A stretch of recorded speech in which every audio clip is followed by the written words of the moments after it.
유튜브 채널 인류의 지식에 오신 것을 환영합니다. 즐거운 하루 되시길 바랍니다. 오늘의 소식을 함께 나누어 보자. 모스크바 방위군이 모스크바 순환도로를 포위하고 있다는 소식이 전해지며 푸틴의 별장으로의 이동, 또 쿠데타 가능성이 있다는 언론들의 분석이 나와 큰 긴장감이 형성되고 있습니다. 현재 트위터 등 SNS에서 모스크바와 상트페테르부르크에서 심상치 않은 조짐이 벌어지고 있습니다. 우크라이나에서 우크라이나 군이 상당수의 영토들을 회복하기 시작하면서 러시아 내부적으로 상황이 이상하게 돌아가고 있는 것으로 보입니다. 국토전략팀이 우크라이나가 점점 승기를 잡아가고 있습니다. 러시아로부터 점령됐던 도시들이 해방이 되고 주요 도시들을 해방시키고 있고 시민들은 대환호하고 있습니다. 이러한 상황에서 모스크바에 심상치 않은 소식들이 전해지고 있습니다. 그런 상황이 어떻게 돌아가는지 5개 소식을 살펴봅니다. 첫 번째, 모스크바 순환도로 폐쇄. 현재 트위터에서 모스크바 시민들이 동요하고 있습니다. 1991년 소련 붕괴 직전 이후로 사상 처음으로 모스크바 주변 순환 고속도로들이 방위군에 의해 폐쇄되고 있다고 현지 소식통들이 전하고 있습니다. 모스크바는 환상용 도시. 도시 중앙부를 기준으로 원형으로 도로를 순환하는 도로들이 마치 성벽처럼 원형으로 감싸고 있는데, 이 도로들이 군대에 의해 폐쇄가 된다면 모스크바 내부에서 무슨 일이 벌어진다는 의미입니다. 일각에서는 푸틴이 그의 최측근들과 함께 이미 별장으로 도피했다는 설까지 나오고 있으며, 우크라이나에서 전해지는 러시아군의 패퇴 소식과 모스크바 봉쇄 등의 소식이 겹치며 러시아에서 심상치 않은 일들이 일어나고 있는 게 아니냐는 글들이 SNS에 쏟아지는 상황입니다. 두 번째, 푸틴 소치도 비과 쿠데타 사이에 지난 5개월 동안 러시아가 점령이나 간 우크라이나의 영토들 대다수를 우크라이나가 단 5일 만에 수복을 하고 있습니다.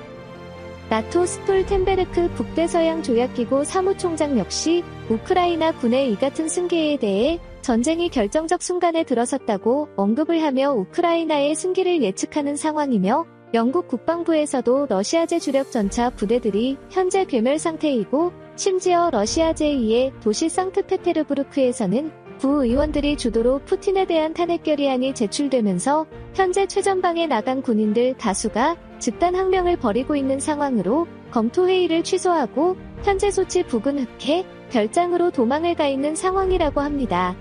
이러한 상황을 비추어 볼 때 상트페테르부르크에서의 탄핵안 제출, 집단 항명 소동, 푸틴의 흑해 별장으로의 탈출, 모스크바 도로 폐쇄 등의 순서로 살펴볼 때 조만간 거대한 쿠데타가 모스크바에서 발생할 가능성이 있는 게 아니냐는 분석이 나옵니다. 뿐만 아니라 현재 러시아에서는 푸틴의 충성파 카디로프가 크렘린을 정면 비판했으며, 모스크바의 의원들 역시 일치된 의견으로 즉각적인 푸틴 퇴진 촉구에 나선 상황입니다. 또한 국정원에 해당하는 러시아 애플3와 크렘린궁 사이에 사상 초유의 긴장감이 흐르고 있고, 전직 FX 비장교 그룹인 실로비키 집단 역시 푸틴의 후임 지도자를 논의하고 있어 전문가들은 현재 모스크바의 쿠데타가 임박하고 있다는 분석을 내놓고 있어 사상 초유의 긴장감이 모스크바에 흐르고 있습니다. 세 번째, 민주주의, 러시아의 탄생 가능성. 상트페테르부르크는 러시아에서도 매우 상징적인 장소입니다. 러시아에서 가장 엘리트가 많이 몰려있는 도시로 러시아의 정신적 지주 역할을 하는 도시입니다. 모스크바가 러시아의 종교와 정치의 중심지라면 상트페테르부르크는 러시아의 문화의 중심지로 평가됩니다. 때문에 최근 모스크바 지방의원들의 푸틴에 대한 탄핵 결의안 반역 죄목으로 푸틴을 기소 촉구한 사건이 발생하면서 러시아에 깨어있는 지성인들의 전반적인 시각을 알 수 있는 사건으로 평가됩니다. 때문에 푸틴은 이번 우크라이나 전에서 패전하게 될 경우 그에 대한 책임으로 번좌에서 물러날 수밖에 없는 상황이고, 더 이상 모스크바는 푸틴을 중심으로 한민족주의 극우주의는 지지받기 어려울 것이라는 분석이 나옵니다.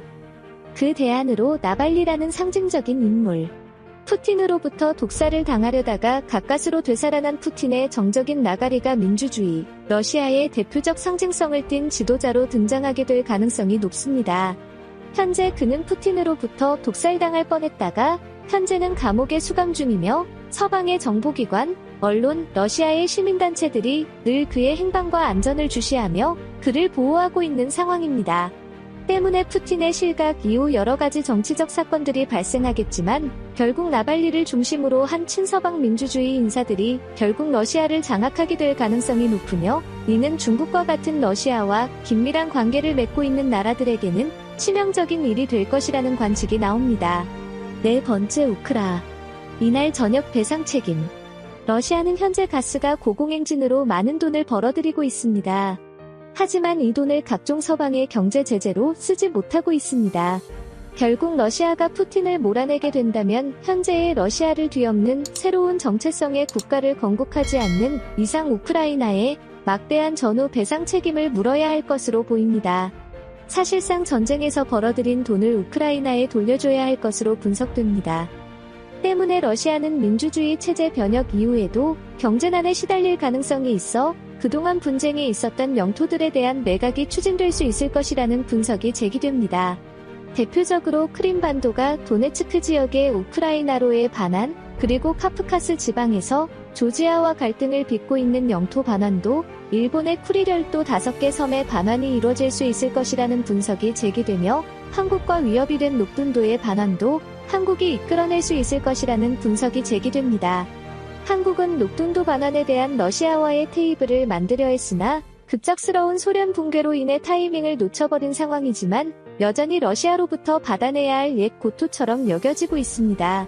심지어 푸틴의 사상적 밑바탕을 제공한 알렉산드르 두긴 역시 일본과 러시아가 갈등을 빚는 쿠리열도 5개 섬에 대해서는 일본에게 반환을 하고 러시아가 경제적 이권을 얻는 편이 좋다는 분석을 내놓아 한때 푸틴은 일본의 쿠리열도 반환을 할 뻔했으나 실패한 상황입니다.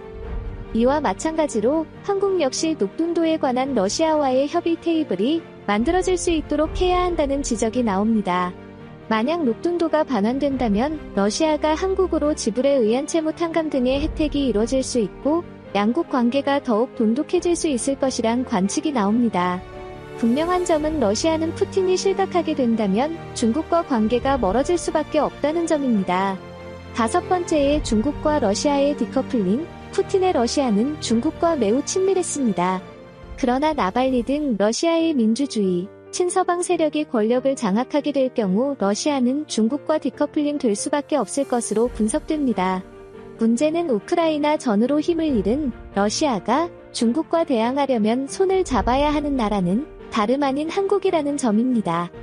현재 1. 러시아는 무기를 소진해 심지어 북한에 의존을 하고 있는 상황이며 체면을 많이 구겨버린 상황입니다.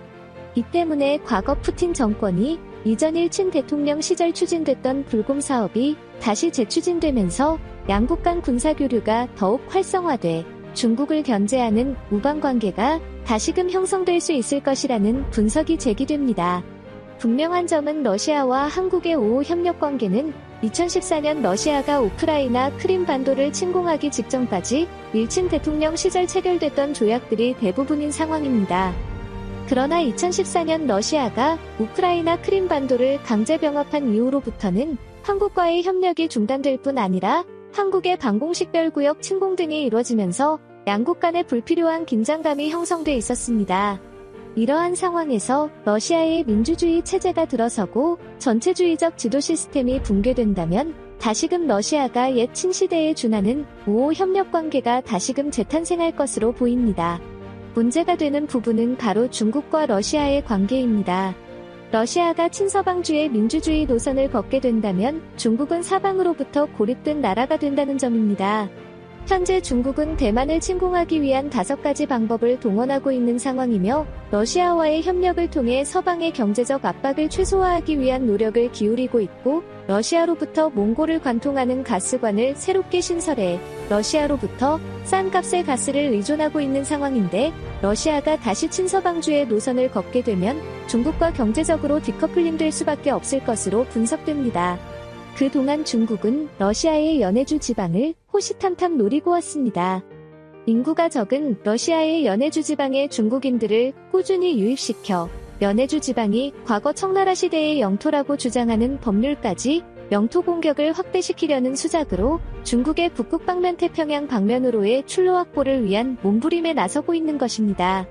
그에 대해 절대적으로 협력해야 할 국가는 한국인 상황으로 한국과의 연해주 개발 협력이 점점 가시화될 뿐 아니라 한반도 극동 러시아, 알래스카, 캐나다, 캘리포니아를 연결하는 환태평양 순환 육상 루트가 만들어져 유라시아, 북아메리카를 아우르는 경제권 탄생이 조만간 출범하게 될 것으로 관측됩니다. 여섯 번째, 급부상하는 한반도. 러시아가 민주화되면 한반도는 세계 지정학적 결절점이 되어 세계에서가 해상 교통망철도 개통이 붕괴된 국가가 되어 전 세계에서 사람들이 몰려오는 코스모폴리탄의 국가가 될 것으로 보입니다. 통일신라 고려시대 이상의 역사상 대번영이 일어날 것으로 보이며 한반도는 러시아를 통해 유럽으로 향하는 철도 교통도, 알래스카를 통해 북미로 향하는 육상 루트의 중심지이면서 동남아시아, 오세아니아의 해양 국가들로 향하는 해양과 육상 교통의 결절점이 될 것으로 보이며 전 세계에 부가 몰리는 국가가 될 것으로 전망됩니다. 무엇보다 이러한 대본영에 앞서 진행돼야 할 부분은 남북 한의 통일 혹은 이통행의 자유가 이뤄져야 한다는 지적이 나옵니다. 과연 러시아의 진정한 민주화가 이뤄질 수 있을까요? 국토전략TV 오늘은 이것으로 마칩니다. 감사합니다.